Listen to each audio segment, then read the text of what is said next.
that noise. Yeah. Like, people like that noise, I guess. I hate it when people scratch velvet. Here, hand me your soundproofing. Oh, okay. Here, hold on. Okay. Like, oh, I actually think that's kind of relaxing. yeah, some people really, really like that, and it releases endorphins in their brain. It drives me crazy. I don't know if I could do something repetitive, though, to fall asleep. Yeah, some people like the repetitive, some people like it mixed up. Look at ASMR when you get home. Perfect. Yeah. So on the pod today... Are we going already? Yeah. I recorded all that. Oh, good lord. We're talking about ASMR up in here. ASMR. I thought we were still checking this mic out. By the way, you're doing a podcast. So on the pod today, I have my friend who I met at 2 o'clock in the morning at a round nurse's station. And I think the first thing that you said to me was, hey, do you know what, and it was some weird-ass animal. A wombat. A wombat! Yeah, wombats poop in squares. It's a known fact. Yeah. It's important to note that. Yeah, so that was our first interaction, and then that shortly followed by you, I think, then you showed me a picture of said wombat pooping squares. They poop squares. And then we started talking about phones a little bit, and I asked you... this was at a new hospital. This is at our old hospital. No. Yes, it was. Really? I don't even know. Yeah. All I know is the nurses' stations are no longer rotund; they're linear. So. This isn't a rotund one. Okay, you're right. It was the rotund place.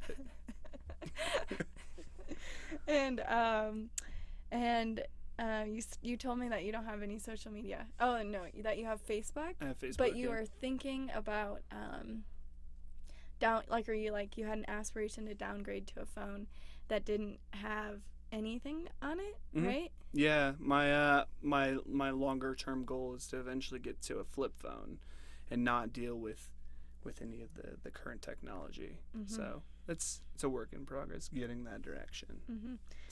So what led to you wanting to embark on that direction? I don't know. I have never been a huge fan of all this technology, and when it came out that like Google and all this are tracking your movements, and I don't really like it, and it really doesn't bring a whole lot of value to my life. I use my phone for like 3 things. I use it for texting and calling. That's the most important thing that I do on my current cellular device, which can be accomplished with a flip phone. The second most important thing is I actually use it for media consumption, like not for music consumption, which I use very frequently in my life. So that's a little bit important, and so getting away from that can be done. And then I also use it for like navigation. Navigating around cities have become exceptionally complex when you're like having to navigate the road and like you don't know where you're going. So having a device that tells you where to go is very useful. So that's what I use my device for, and I realized a while back I don't really use this for anything other than that. And so if I can get back to those basics of just a flip phone and a GPS and maybe an iPod, that'd be my goal. Which is what it was designed for. Yeah. Which is really funny to learn that. Do you feel like did you ever go through a phase where you were on social media though, and transition to this having a phone that you use for your values? As far as social media, as far as what? Because I currently have a Facebook. I try not to use it. Did you ever get into like the Snapchat, Instagram, Twitter? No. I don't understand any of those. No? Okay, nope. So this is interesting. Yeah. And then you're older than I am, so you're 28, 27? Yeah. How old are you? 24. Oh, man, here's the so baby. You're not that much. Yeah. I mean, not saying, but I feel like maybe it would have made a difference, though, in which wave you came in. Yeah, it might Which is also why I wanted to have this conversation with you, because I feel like then the next wave is probably like my sister, who's 2 years younger. She's 22, and her relationship with technology is a lot different than mine. Right. And then I feel like you didn't even... Was that a personal thing, though? A choice from the beginning not to get involved in it all? Or were you not... So maybe we should back up and we should go through my history as far as like how I related to technology and stuff like that. Let's do that. That Andrew.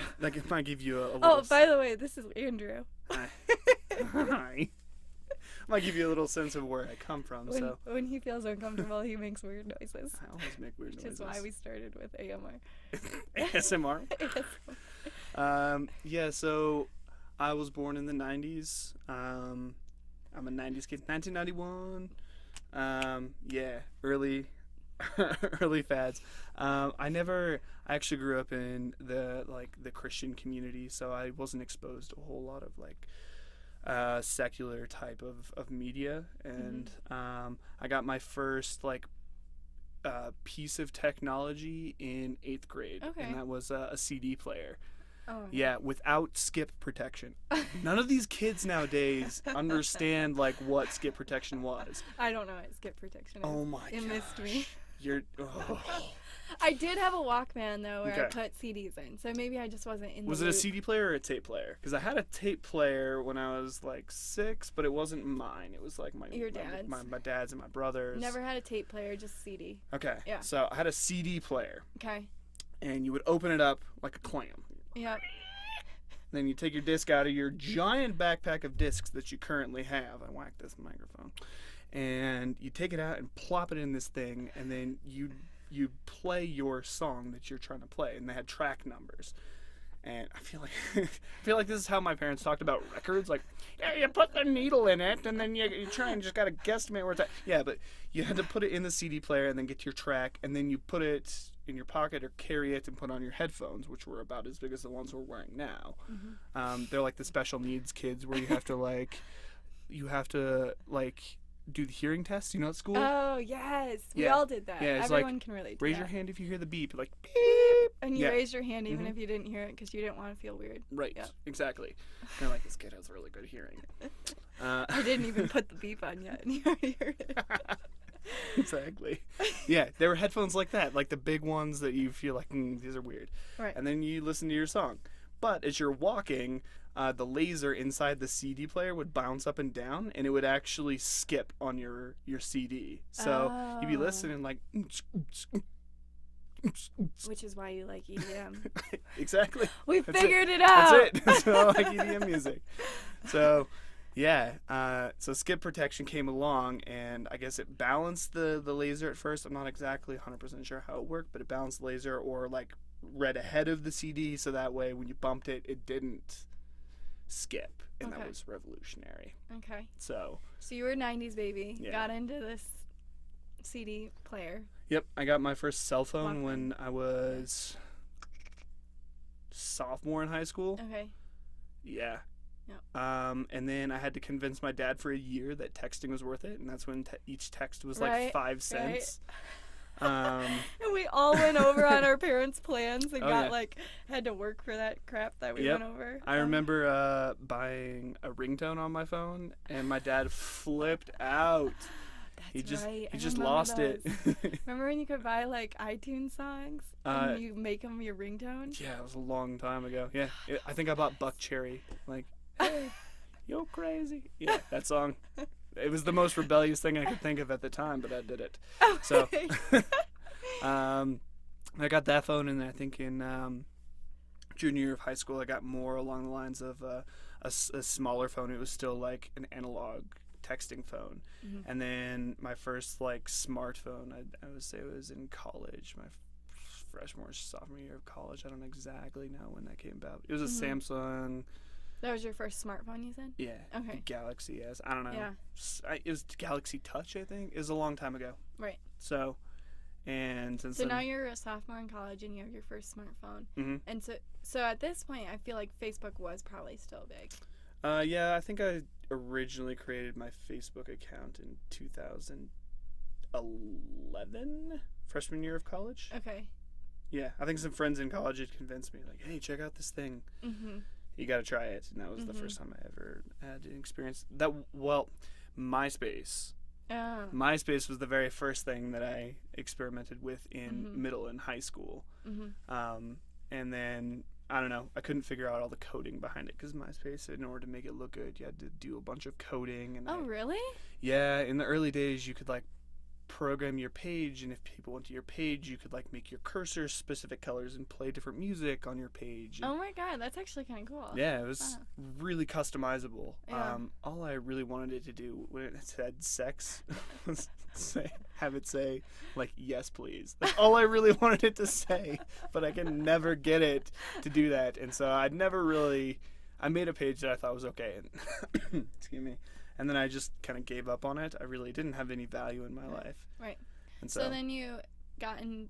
So I feel like, though, then after college, were you not influenced to join the other social medias because they weren't around you, or was it a personal thing where you're like, oh, you know, which one? I don't necessarily want to be a part of this. It wasn't really any of the above. Like, at first, my personality is one that if everyone is doing something, I want nothing to do with it. Popular music, I'm not a huge fan of it. I hate going to massive concerts because I just hate massive concerts. Everyone else is doing it. I don't like it. So, Facebook was like that for a while. It was the rave. Everyone wanted to do it. So it was a point of content. It was a point of pride. That was like, I want to have a Facebook. I really don't like it. So, eventually I think my friend in college made me one, and then I started using it from there. I don't remember how it came about. Right. It's been a while. So interesting. Yeah. Yeah. It wasn't something that I valued and had to do. But as we've moved on, it's become something that became useful and then became annoying, and then I deleted it. And then out of necessity, I created another one, and that's the one I still have today. I try not to use it a whole lot. So you keep using the word value. Yes. Yes. So when, or maybe not when, but when did you start thinking about what you might value in relation to your technology usage? That was several years. Like, it was probably middle of college. My friend from high school had made a Facebook, and then he had deleted it, and I couldn't figure out why. And I knew it had a lot to do with the fact that like he struggled with online pornography and stuff like that, and so that made sense to me, but it made me really question it, and like, is this something I actually value and use? Like, I'd find myself just doing the clicking to the Facebook page and just scrolling. Like, it has no value to me, because I just like would go on there and do nothing, and it literally just wasted my time. So that's what originally led to me deleting it the first time. And so Did you ever feel like you were hooked by the social approval indicators that come with social media? No. See, that's interesting. I wonder if that's a gender thing. I don't know. It might also be a personality thing, because I don't like things that are popular. Right. And so but that has little to do with whether or not you feel accepted by your peers. Fair. It's just, I don't really care about a whole lot of likes. It doesn't matter to me. Right. It could be a gender thing. I'm not 100% sure. Right. So we both listened to a talk by Cal Newport, and on it he talks about the history of the creation of the iPhone, and then the creation of social media companies that have had a huge impact on what the iPhone stands for. And one of the things is that the iPhone was originally created to be a minimalist product, a way to combine your music and calling, which is funny that you go Steve Jobs and ironically, Andrew don't even have an iPhone and don't like it. But it's the same. I mean, whatever. Android, iPhone. Same thing. Same thing. And then these social media companies came along, and they started. Initially, so Facebook was created as a way to exchange social information, which I kind of like still a little bit. Like with your if you choose to move to Colorado away from somewhere else, it's a way to connect with your family. But then they basically started studying slot machines. Casinos. Slot machine methodology, and they brought in some really heavy engineers. To like figure out like how can we make this product more appealing, and how can we make more money off of this product. Right, which is like any business person, but it's now we're seeing, I think, the effects of it's not even like a person's willpower. It's literally designed to be addicting, and you have to really consider your values surrounding the social media platform in order to get out of the addiction, which I think is like, so now we have these whistleblowers, people, what was that one guy's name, who have like studied under Google and been forced to look at the ethics of these social media companies. And I remember who you're talking about. I don't remember his name either. Tristan Harris. Yes. So basically, I just feel like looking at what you value is kind of the only way out of not having the addiction to the system that was created to addict us in this thing that we carry around. What did they use?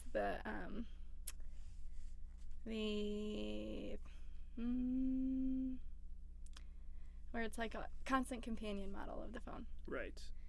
So what do you think? Because it sounds to me like you haven't really had that experience then of feeling like, but hey, I bet, is your phone in your pocket? Well, it was on the table because I was looking at some things earlier. It is a very useful tool, and the constant companion model of your phone is a really interesting concept, and it is definitely in our life. Like, it is in everyone's pocket all the time, and it is. They were talking about how this tool has become so heavily relied on and engineered to be that way that it is now an essential tool for them to make money, and that was very intriguing. Right.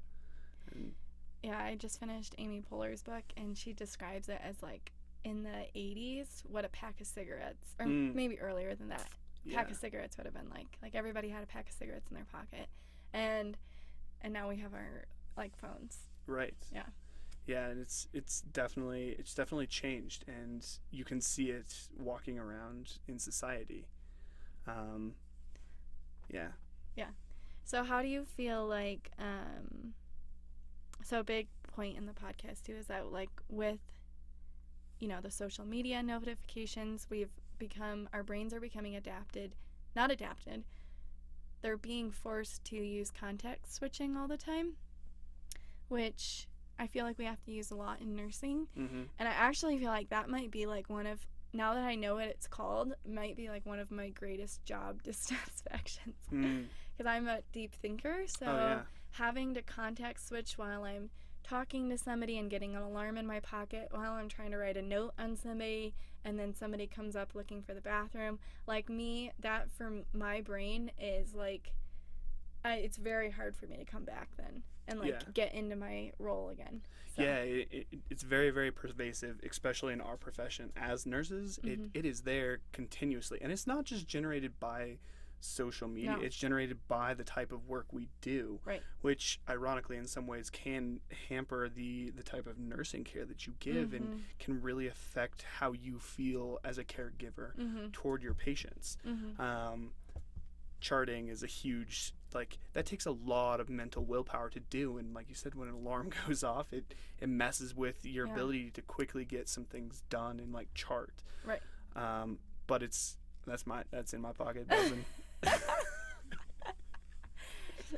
Constant companion, just right here.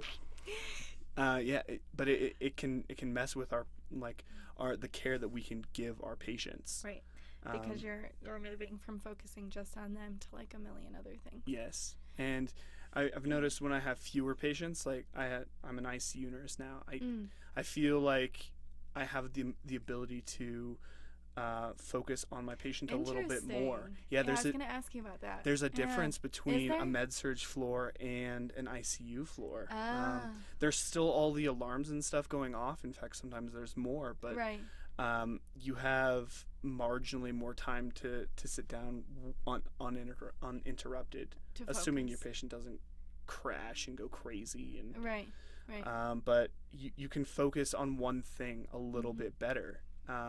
Because they need a very high level of care, and I don't know. It's an interesting dichotomy because, on one level, you can give a little bit better nursing care, but at the same time, I don't get to have as much fun. Right. So. And chit chat with friends. Yeah. Yeah.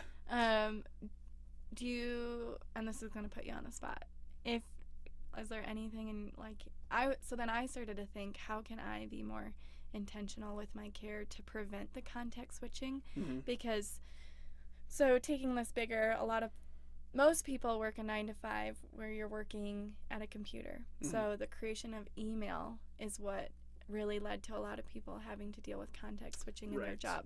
So I know Google and a lot of businesses are looking at how we can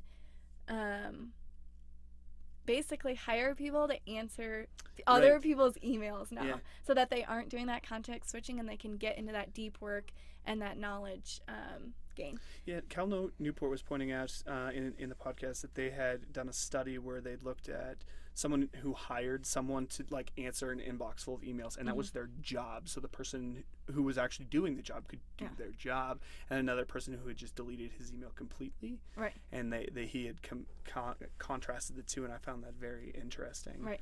But are you asking like what that looks like from a nursing perspective? Yeah, well, I was going to ask you, so like for them, it's hire a person to answer email, or be more intentional with, okay, we're going to have a meeting at this time and people need to be responsible to be there and be prepared to have that conversation.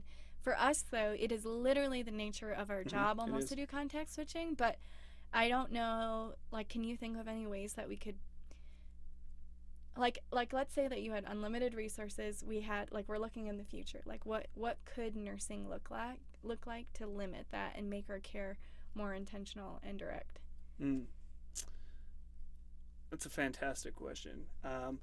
I'd say as nurses, we inherently might be better at context switching than other professions. Like you said, email was when all this really started, but nurses have to do this on a daily basis, and we have to be good at it. Well, and I think maybe a difference too is we're really good at prioritizing what we need to context switch on. Oh, most certainly. That can wait, and I need to focus on this. Yeah. There's been some technology improvements, even we've moved hospitals recently. Moving from hospitals, like we have a phone in our pocket that alarms anytime anything a patient like anything moves their foot. And so that actually has led to quite a bit more context switching in our life. Like the phone will go off and I'm very distracted by the phone going off, and I'm like working on an assessment or working on my patient. So if I had, I don't know, unlimited money is pretty easy. But what I would do is I would simply make it so we could get more accurate technology to make the alarms more accurate. Okay. If we could do something for these alarms that are continuously going off that are of little value. There was a time I will run out of a patient's room if I am starting like a line on a patient and I see an alarm come up of like asystole or ventricular tachycardia, like a deadly rhythm. I will run out of that patient's room and check on the other one. Right. But it is the high level alarms that I do that for. The rest of them I ignore, and it just distracts me. And so if we could find technology that was able to minimize that, I don't know, some IR technology to do blood, to do saturations, something like that. It might actually help, but I don't. Maybe even eliminating all those lower level alarms, like a saturation alarm doesn't need to give you a medium level alarm for 88. Like maybe you just turn it to red. Maybe this isn't a problem of money. Maybe it's a problem of getting our alarms right. Yeah. Right. I think it could be interesting. I know this just came to me, but like, you know how doctors have scribes? I wonder what it would look like if we could use nursing students.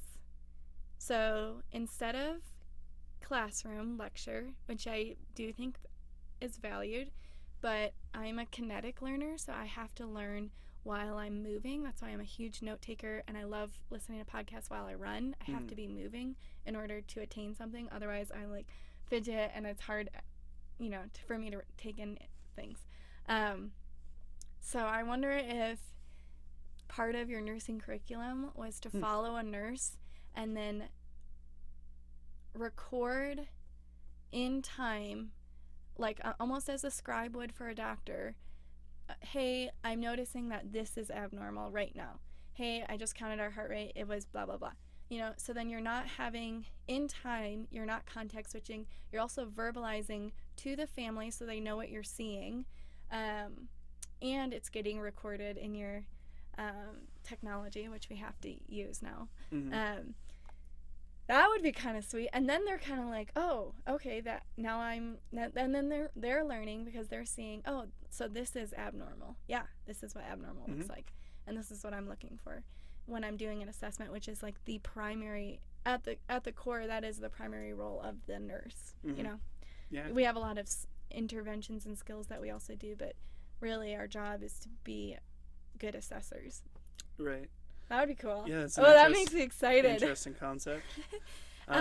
Actually, one of the other new grads and we talked about having a speaker thing when you walked into each room, and then you could just speak what you were noticing to the thing, and then it would chart it for you. Yeah, I've thought about like having something that something very similar. You talk to it, or like it's like police body cameras, and then I don't know. You have, I think the voice dictation is better because I have to say weird things to my patients sometimes. I need you to remove that from your butt, sir. Yeah, we also have a weird sense of humor, so maybe shouldn't always get recorded. Maybe it should, though. Maybe the world needs to lighten up a little. Maybe. But yeah. And then I wanted to talk a little bit about how... This is getting a little bit personal, but I like personal. So I want to be a mom though, and so a lot of times I think about how I might raise the next generation with technology, and Cal Newport talks about the rising anxiety associated with this current generation that was raised with the smartphone, because what causes their anxiety? I forget. Because there's, the way he pointed out is like, if you're looking at technology, something is always gnawing you at the back of your head. And he related that back to a very primal sense that we have as humans that's innately engraved in us, that we're constantly looking over our shoulder for someone behind us. And if there's a reminder in your inbox, that's kind of like someone standing behind you, and that's a threat. Right. And so your body biologically takes that as, oh, I need to be ready. I need to be ready to fight. I need to be able to defend myself. Like, it's consistently pumping out a few more endorphins than our predecessors. So, interesting. Having an inbox reminder is like having a predator behind you, or the perception of a predator behind you, which I thought was an interesting concept.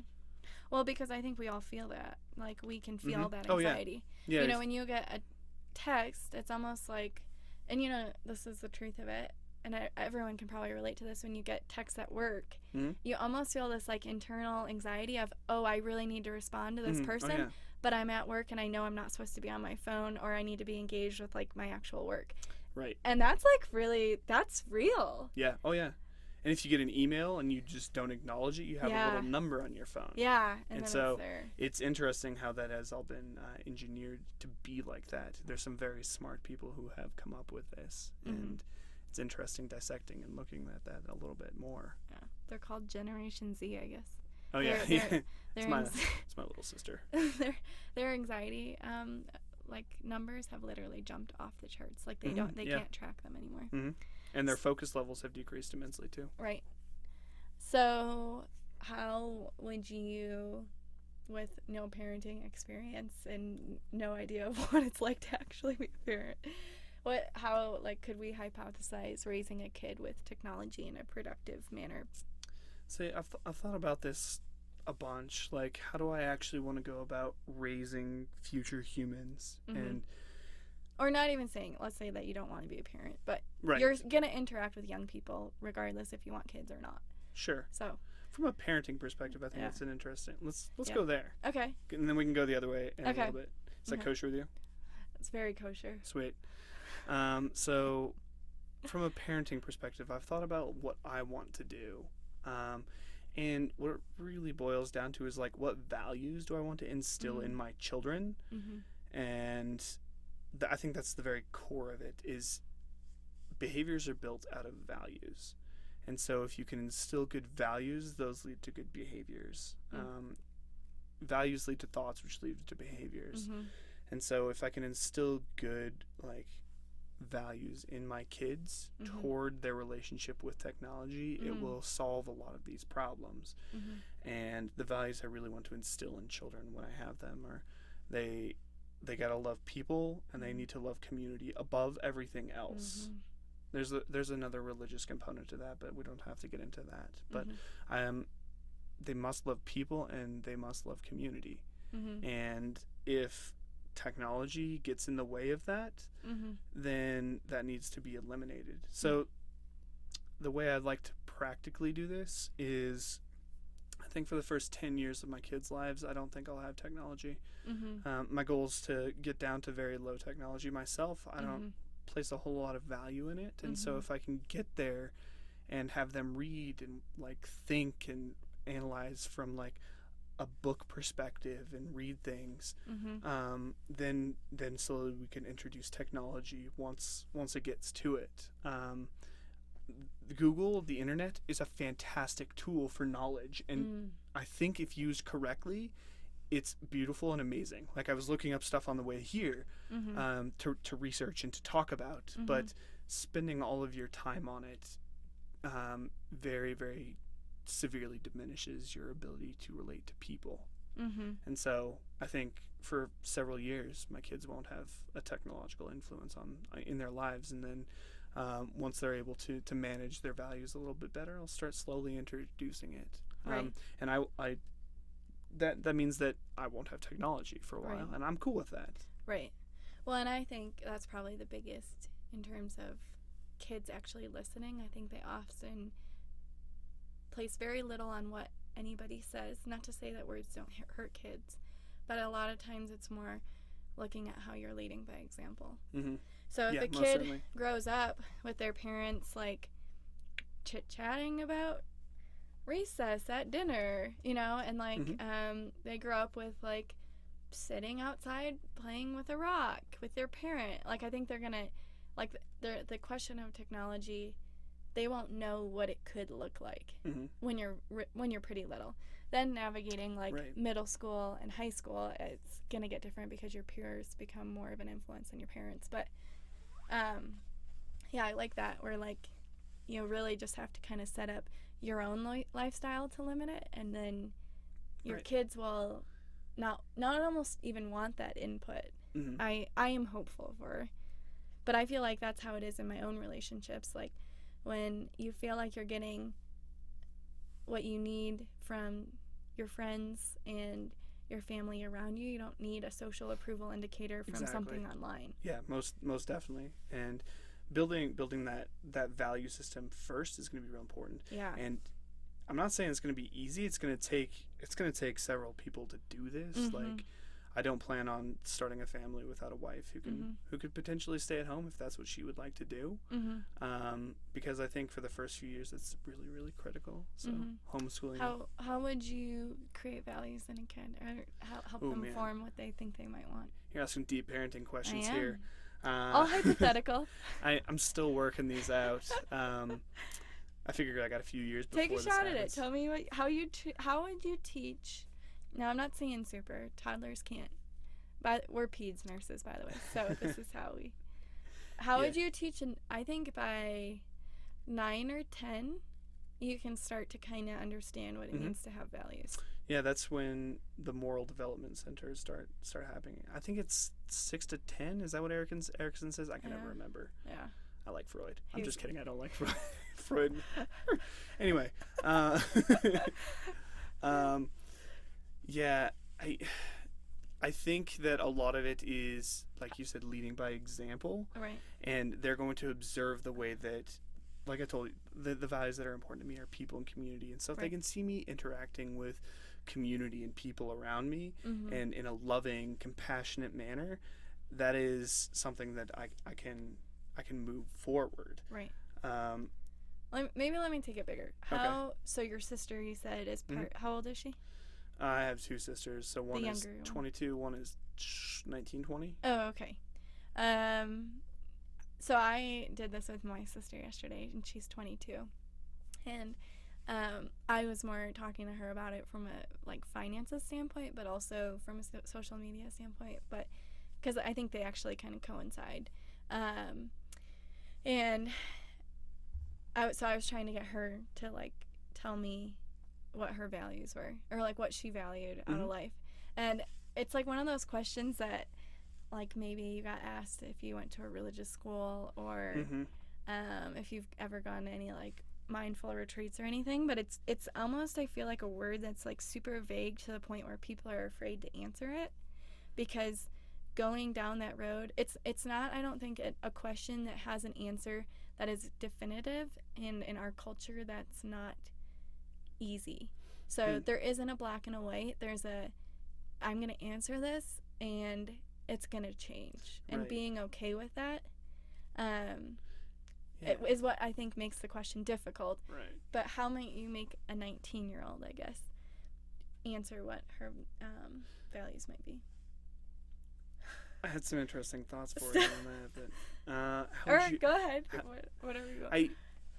I'm not 100% sure if a 19-year-old can actually define what their values are. No, but maybe that's the point. Right. They just try. In life, you are like, I'm 28 now. I feel like I've known who I am since I was probably like 25, 24. And so that came from life experiences and learning things and doing things and messing up. Yeah, exactly. Right. I fracked up in this situation, and so I know that is not something I morally want to cross again, and so that becomes a value in my life. Did the oil spill over? Did the oil? You said I fracked up. Oh my gosh. I'm bad at jokes. I always come to Andrew for better jokes with the kids. Anyways, keep going. So yeah, I think that a lot of that comes from where you've been in life. I think that if you are raising kids and they think they have these rigid set values, that's going to set them up for a really, really bad time, a really bad experience. You look at a lot of religious communities and parents are continuously complaining about, my kids rebelling, they're drinking, they're smoking, they're sleeping around. And it comes from not allowing these kids to like, it also I think it's a multifactorial problem, but values come over time and they have to be realized by the person. You can't force someone to say, all right, listen, you're gonna love people and you're gonna love community. Right. The best way I've figured out how to do that is to lead by example and to do that continuously and then be that role model to kids. So I look up to my dad immensely. My dad's an amazing guy, and he's a guy who doesn't exhibit traditional masculinity in the sense that he's very macho, and he's very gentle and very kind and very loving, and like that's something I want to do in my life because I admire my dad. And so those I've had experiences that I've messed up in, and now like I know what I want to be, and so leading by an example, becoming a role model is going to be a very key important part in raising kids. So that's super interesting. Because I haven't thought about, so I would say that I probably like recently have really made a list of what I think my values are right now, but I didn't think about it from the standpoint of how those were influenced by the people in my life. Yeah, I had that realization. It was more selfish. Like I was like, oh, I answered the question more from what do I want my life to look like. But that obviously is influenced by your environment and the people that are in it. Definitely. And that can be like a positive or a negative thing. If you had a parent who was exceptionally bad, or an influence in your life who was really bad, you might want to be the opposite of that, right? If they were hateful and spiteful and mean, you can go the other way and be kind, caring, compassionate, loving, because that role model in your life was negative. And that's right. I don't know if that's necessarily a bad thing for generating morals. Like maybe it's almost too like what we were talking about of that's how you learn. Like we all have messed up, and that's how you learn. You want to be the opposite of that. Yeah. So if I can make it easier for my kids in any way by being a good role model and showing them the way that things, like the way that things are done from my perspective, but still allowing them to think and to analyze and to rationalize things through. I think that's a good way of parenting. And definitely. Letting them figure it out. Yeah, I think it's also important in parenting to have conversations. Like, if you're not having conversations about things, like my parents never talked to me about sex and what it was, never talked to me about drugs, alcohol. I had to learn all of that myself. If I were to go back and my parents were to have conversations with me about these things, I might not have had to go down some of these experiences that were so hard. Right. So. Yeah. That's super interesting. I love that, actually, because I think that's actually one of the reasons I went into peds nursing is I love a kid's mind, and I always try to ask questions just about what they think about things, just because I almost want to have that conversation with them, just to almost gain a new perspective for myself. It's selfishly driven, I think, subconsciously, but it's also, I think, a great parenting style, because through them having the conversation with you, they're exploring an idea that maybe they haven't thought about yet. Right. And if you have morals and set values on things, like, it also will test those and harden them. Right? So if you're fluid, like you're for example, if your moral or your value on technology is fairly fluid, but your kid is asking you, like, what do I do with this? What does this look like? Then you have to really think about it. And that's where honest parenting comes into. Like, I don't know. We don't know always. Let me look. I'll let you know. Right. So, yeah. I, last thing on parenting, this turned into a parenting you podcast. Want some kids? No, I think it's also, I want to be a mom, but I also want to be a good peds nurse. But yeah, definitely. You are a good peds nurse, by the way. One of my favorites. Finger guns. Yeah. Oh, okay. So I just went to this mindfulness retreat, and one of the last speakers is a Lutheran pastor who's a female, and she's on Rituals podcast, and her name is Nadia Bowles. I'm gonna totally butcher her last name. I've heard of her before. Have you? Yeah, I don't remember in which context. It's been several years. No way. Andrew keeps doing this. He'll hear things that I've heard of. Give me a second. I'll see if I can remember where she's from. Anyways, just kind of is a big speaker about how religion may have affected women from a lot of the patriarchal way in that it's set up.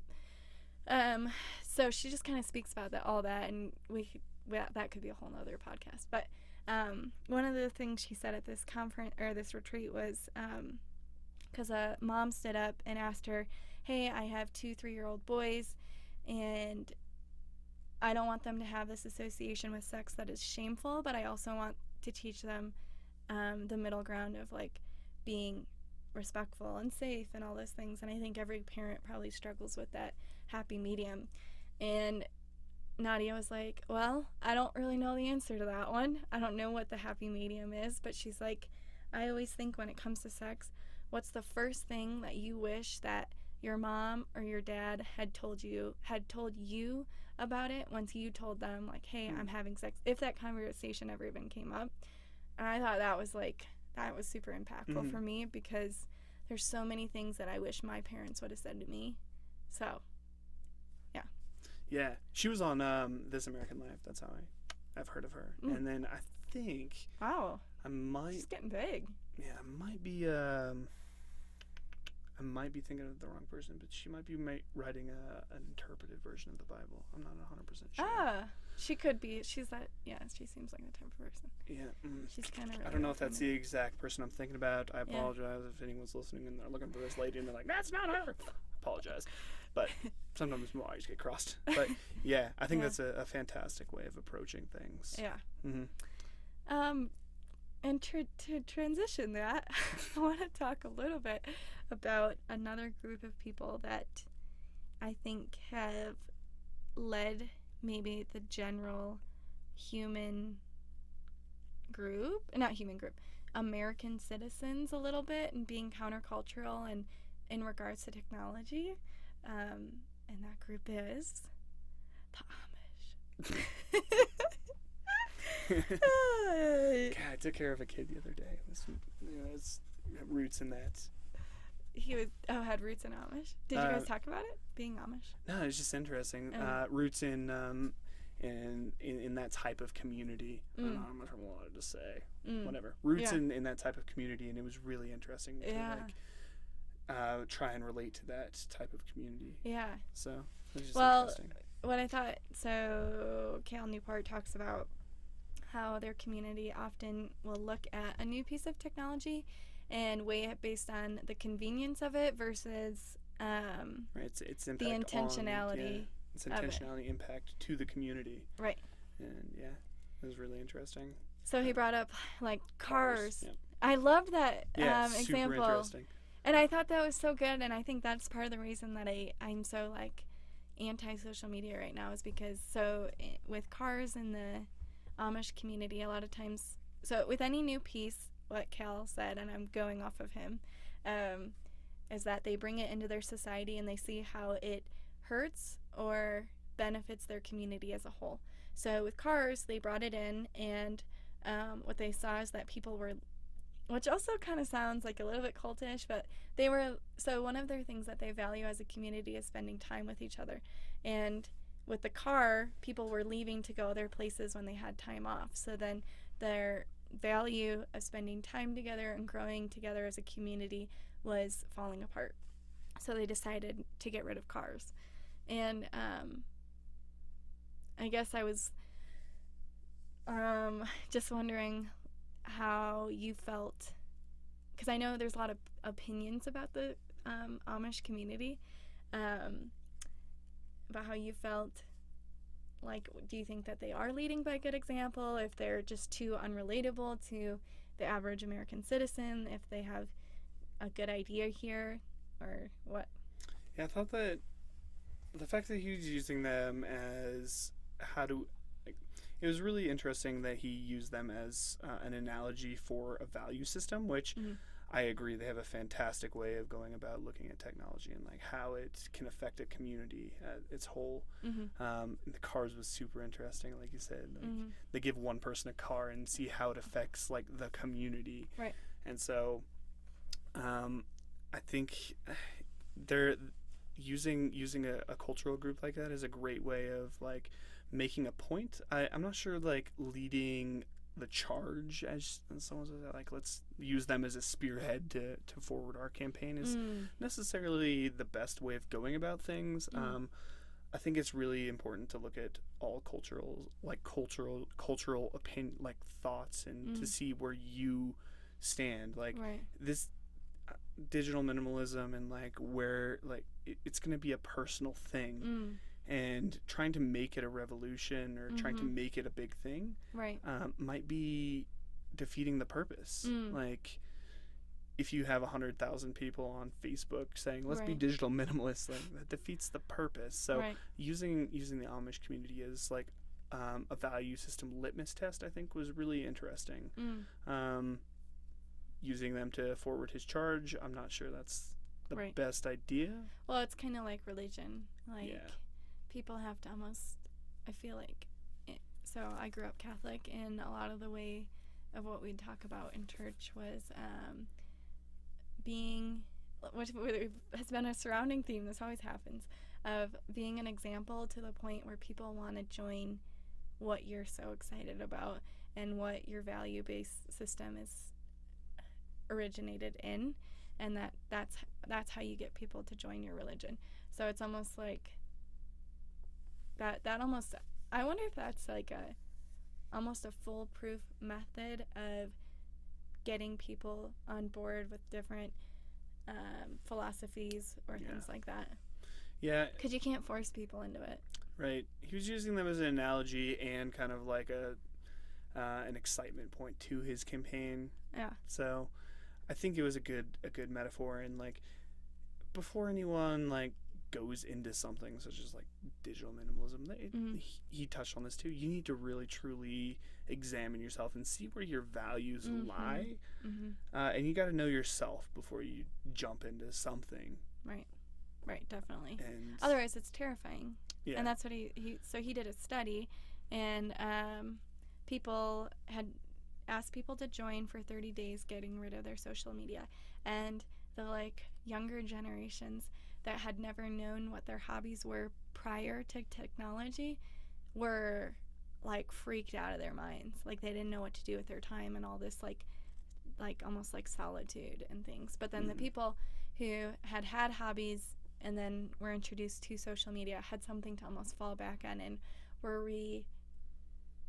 introduced and realigned with their value system prior to the technology revolution, which I thought was interesting. Yeah, super interesting. Yeah. So, do you feel like you have more hobbies being a digital minimalist? I have a lot of hobbies. I just built a bookshelf. Did you? Yeah. So, my friends and I, several years back, we got into blacksmithing. So I'm a blacksmith. And, nice. All of these things that I do, like, don't involve media. Right. I love them. So I like to camp, and I love backpacking. You had my tent for a while. It's fantastic. Did you get it a lot for nothing? I got it. Yeah, I have a vast array of hobbies, but I've done woodworking this summer. I like to paint. And all of these bring me immensely more pleasure than being on my phone and being engrossed in an online community.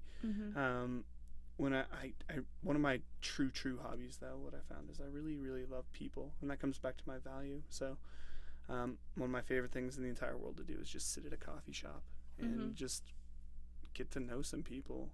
Like, that involves no technology. I love it immensely. Right. So why do you think people are afraid to do that? To sit at a coffee shop and get to know people? Like, why do you think it's easier for people to connect behind a phone versus in person nowadays? And how, or is that an artificial connection, or is that, Right. It's much easier because the level of commitment that you have to have is so much lower. It's at its core, I think it's a risk-reward problem. It takes very little energy to make a friend on Facebook. I did air quotes. You see that? Air quotes. A friend on Facebook. You click a button and then you're friends. Right. If you want to make a friend in real life, it takes time, it takes energy, it takes dedication, and it takes vulnerability and commitment. Like, it takes a lot of effort to actually make a friend in real life. Right. And so the risk is much higher in real life. You could fail. You might not be friends with this person. Right. I feel like that's something that the older you get, I can pretty clearly tell you the type of friend that I want. And I don't think that I could have told you that even a year ago. Really? I think I was a lot more like, you want everyone to like you. Right. Versus now it's more like, is this a friendship that I want because I already can kind of foresee where it's going to go. Yeah. And as you get older and start to progress, like, the things you want in life start becoming a little bit more clear. And it sounds like you're in that stage of clarity. So, yeah. I think the key part to that too is the vulnerability piece. Most certainly, and that's really hard. That's the hardest component by far. Online, there's no accountability, no vulnerability. Right. You can say literally whatever you want because you're saying it from behind the screen. There is no repercussions. That's why we have a phenomenon of online trolls, I guess. I don't know. I'm not online a lot, so I don't really know. Something people talk about. How do you feel like technology has affected our level of commitment to things? Whether it be people, hobbies, your work. Because I think we're in a... so let's just take work. So there's a very clear difference. I don't know if you noticed this with your parents, but my mom has been at the same company for 35 years. And so has my dad, actually, I feel like. He went independent for a little bit and then came back to the same company. But I cannot, and that may be a personality thing, but I also think it's a generational thing where I can't imagine staying at the same company in the same role in the same job for that long, like my entire life. So I think that almost technology, though, has also changed our commitment to certain things because we know of all of the other options that are at our fingertips. Yeah, it might have exacerbated an underlying problem. I think it might not actually be a problem. The people staying at jobs for 30 years, it's definitively a generational thing. There's a huge difference between the way companies that were created 50 years ago versus companies that are created now operate and the way they view and value employees. And so, having technology allows you to very quickly access and to search out new job opportunities, new things. And I think our generation is also one of, I was chatting with my friends about this the other night. The past generation is one of longevity. Ours is about self-exploration. Yeah. So definitely. And I think that comes from the cyclical effects that we see in societies. So societies go through different events, right? The most recent one that we've argued about this too was World War II. World War II was one of the more significant cultural shifting events, and that created a generation of very, very strong, nationalistic type people. They came home, they dealt with a lot of PTSD, a lot of problems, and they passed that on to the next generation. That generation then compensated by working for a long time to figure out these problems and staying in those same environment while hiding their insecurities and toxic stuff. And yeah, this goes deep. And I feel like I see that in my parents a ton. Oh, actually, most certainly. Now that you're saying that. Yeah. And then you take our generation, and we are now rebelling from that. Rebelling is a strong word. We're cycling back to a different mindset of, I don't want to be part of an organization. I don't want to be part of something that does this. I want to be me. I want to know what I am like. And so that leads, sadly, I don't know if this is true or not, but that might lead to, we've gone from a really heavily nationalistic type of generation to one that is less nationalistic, to one that very little cares about a nation. And now that's permeating into our daily lives. We don't really care about each other. And so that will inherently lead to problems in our society in the future, and then the cycle will repeat. Maybe in a different way, but it will repeat. So, and then you wonder if that is what's spread into relationships. So I think it's a huge portion of commitment. Also, you could argue though, like, let's just take divorce. Are we at greater than 50 yet? It's a little higher than 50% now, I think. Depends on who you're asking, which poll. Right.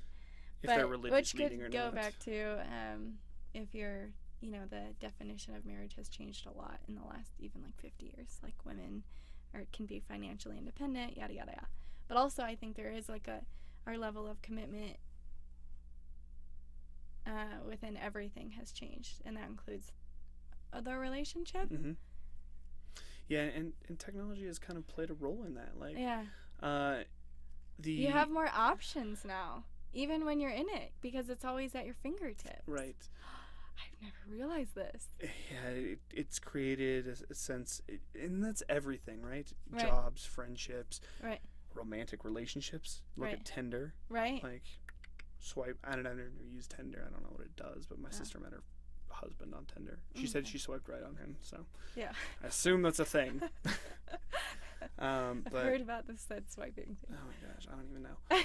But everything is disposable now because of the technology we use. And that devalues a lot of things that shouldn't be devalued in our life and in our walk. So and I think it plays on the comparison game a lot, which I think is a tribal thing almost. So you didn't know about the other tribes before. So if you had a problem with your tribe, you had to work it out. Because you didn't even know another tribe existed. Unless maybe you ran into each other combating for berries. I don't know what it was like back then. Were they combating for berries? Were they snozberries? They were snozberries. Freaking Oompa Loompas trying to take over our snozbars. We're going to war. But maybe we'll be friends. And maybe that's how we'll make a new tribe. We've created an alliance with the Oompa Loompas. I want to be a part of that tribe. Me too. Although I'm not sure I'd take an Oompa Loompa wife. We'd have some weird kids. I'm 6'1". I'm 3 foot tall and orange. Right. 6 So I love thinking about, though, like almost I think everything kind of, whether it's technology, but it also stems back to that tribal part of our brains that we didn't have the option to make the comparison before, and now with technology, you know, if you're unhappy with something, you can get online and find something else that's gonna fill what you're needing. And then I ask myself, though, is that like maybe pointing at like a bigger thing of well, I just don't know. Oh, this could be a whole other podcast. Yeah, I think that leads to the underlying problem, which we're now starting to realize. I think people are starting to realize. I hope people are starting to realize that technology very slowly chips away at commitment. Yeah. And commitment is a very key, important thing in humanity. Mm-hmm. It's very important. Even like as basic as our plans. Yeah. Like you count on technology to be like, hey, are you going to show up at this time and blah, blah, blah, blah, blah. Like before you had to like have a conversation maybe a week prior and then just hope the person showed up. Right. I think the chiseling away of that commitment might be a bigger problem, and technology is definitely exacerbating that problem. It's a catalyst to that, but I don't know if it's the sole problem. Right. I don't know. It's a side effect for sure. It's a side effect of our cultural mindset at the moment. Mm-hmm. So, I don't know. Interesting. Yeah. All right. Well, thank you so much. Is that all you got? Man, I was... Are you getting... I feel like you're getting antsy over there. What? No, I'm good. Let's do more. Whatever you want to do. No, honestly, I mean, I feel like, you know, the Oompa Loompa thing, you just think about... Killed it? I'm sorry. Just think about... No, think about... You want to go hunting Oompa Loompas now, don't you? I do. I mean, some Oompa Loompas, I must mount their head above my mantle.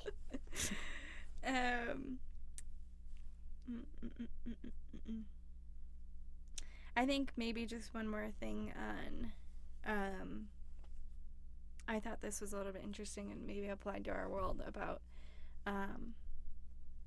intellectual specialization. Yeah. So, and I couldn't tell you that 4 years of nursing school and growing up with a mom who's peds nurse, all of that, and I still could not tell you the things that and you know, God, I'm saying this after 2 years in the profession, and wait till, you know, we're at 10 years and all this, but there's something to say about being in a profession and the knowledge that comes with it that you cannot get from online Googling. And I want to like honor the amount of knowledge that you can get from the internet, but I just was interested, I guess, in what your thoughts were on how our levels of even specialization have kind of become more vague because of having but then again, like, it's good that we have so much knowledge at our fingertips, but it almost makes people not as humble to a specialty that's in front of you. And that could be anything: nursing, electricians, woodwork, carpentry. Do you feel that? And maybe this is also a gender thing, because I'd be interested about that. I don't feel valued sometimes for what my knowledge base is. And that's dumb as frack. Our community's jacked up. No, you're not. You're just in search. Anyway, so I don't know. I don't know if specialization has a whole lot to do with the technology. It might. I really don't know. We see it like in medicine. It's very easy to visualize with doctors, right? There are very, very few Right. generalists Right. in medicine, most of them go to a specialty, but that's because they can get paid more, right? A Right. pediatric atrial cardiologist Right. studies the atrial and like will look at like how the atria does this with the rest of the body and this and this and this. So we're being flashed at. Okay. I don't know what that means. Is he waving at us? He flashed a light. I know. I don't know if he's just testing it. Okay. So Yeah. yeah, So pediatric heart doctor. Yeah, I don't know if that's a natural progression of our society. Like, if you want to be a scientist now, you have to be exceptionally specialized because I think it might be the role of technology. Like, it might be directly related. The more you move forward with technology, the more you kind of have to specialize in said things. But I don't know if that's a direct effect or whatever. So. Right.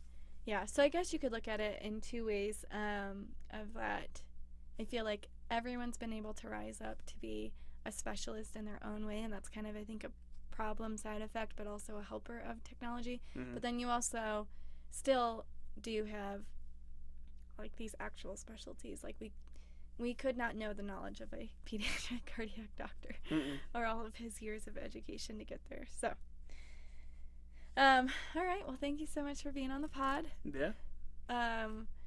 If you want to be a good example, come talk to Andrew.